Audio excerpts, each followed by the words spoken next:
Welcome to the very first women's basketball podcast here on Vandy 24/7, brought to you by Butler Holdings. He's Brandon Bigsby. I'm Elena Morris, and we're here after Vanderbilt defeated Georgia 108-82 in the opening night of the SEC. Very impressive outing from a lot of players, but one that really stuck out.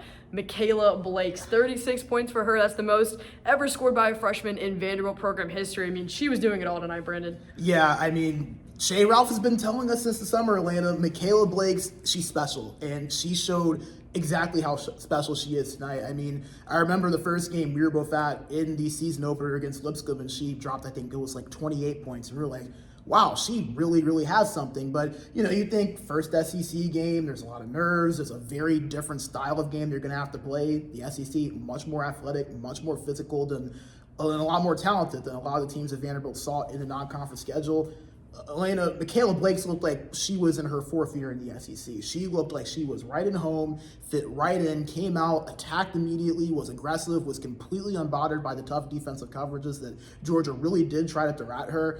I mean, there are some players that are just different, and you can tell from the start. Michaela Blakes is one of those players. She is just different. And, I mean, Elena, we're talking about her being SEC Freshman of the Year. I mean, at the rate this is going, I don't think that's much of a question. I think she's someone that genuinely could be getting All-American attention now, the way that she's playing right now. Oh, most definitely. I mean, she even said in the press conference tonight, I asked her, just kind of how she got going, and she actually said that she told her teammates before the game that she was nervous. And I don't think anybody in Memorial or anybody watching on TV, we didn't know it. I mean, nobody could tell that Michaela Blakes was nervous. She put on an absolute show tonight, and it kind of overpowered some really incredible performances as well. Camille Pierre, a 28-point game from her that, I mean, Michaela Blakes is obviously taking our attention, but Jordan Oliver, too, a double-double, and she didn't do it scoring. She had 10 rebounds and 11 assists. I mean, how impressive is she? She's just extremely important for this Vanderbilt team. Yeah, and someone else is Ayanna Moore. She had 16 points in this game. I mean, there were just so many names that it felt like really stepped up and contributed for this Vanderbilt side.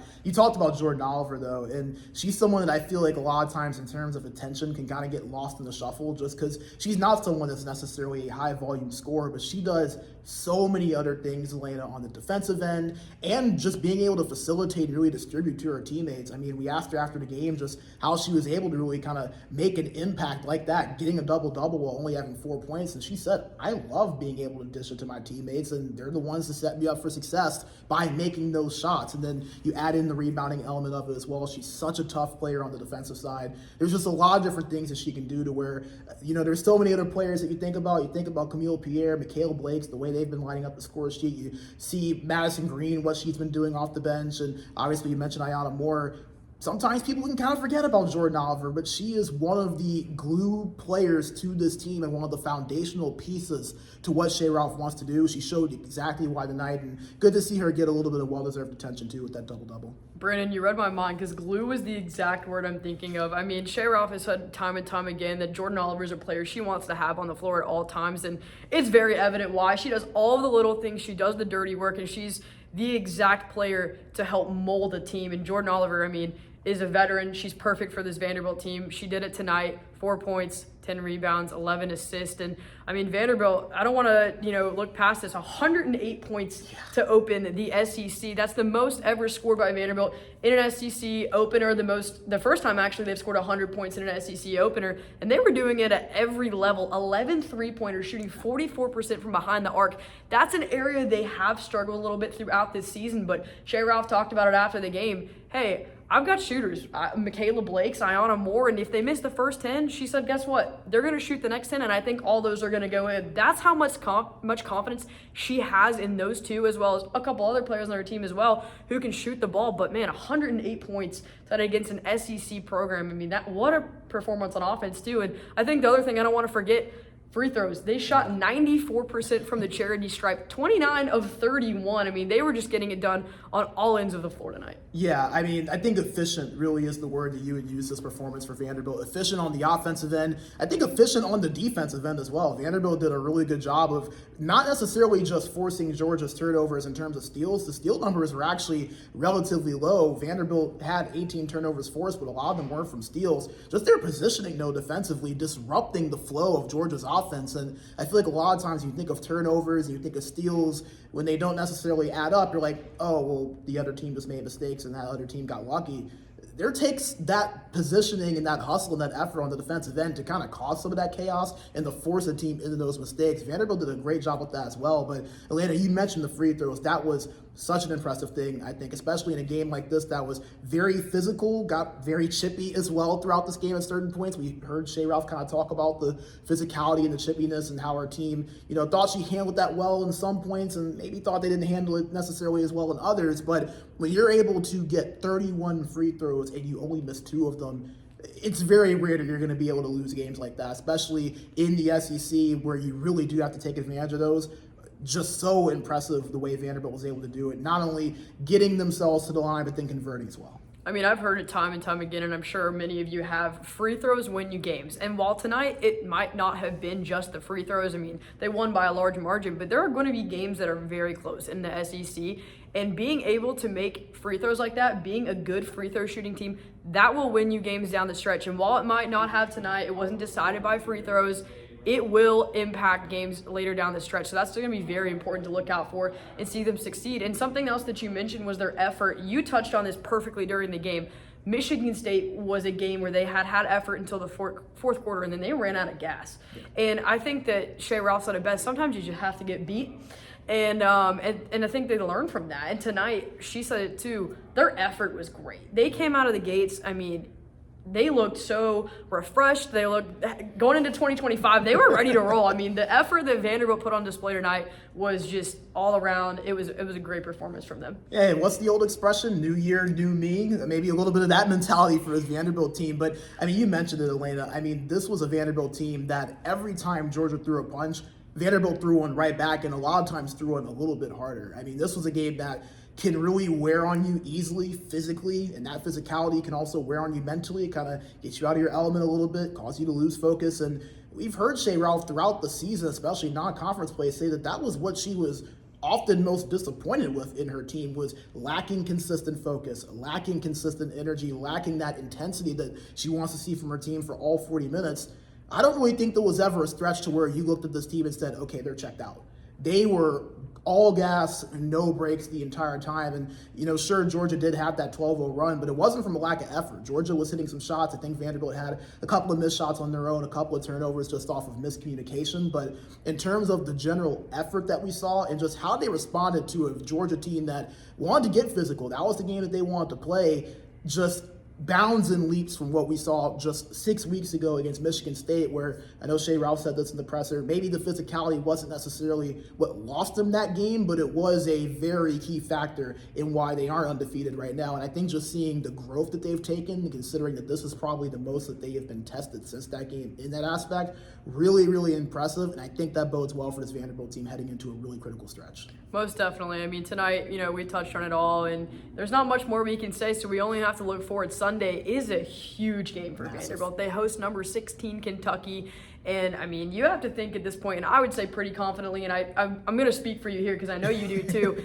If Vanderbilt wins that game, I'm not sure how they're not ranked that next Monday in the AP Top 25. This past week, they received 26 votes. They were sitting at number 26. You soundly defeated Georgia tonight.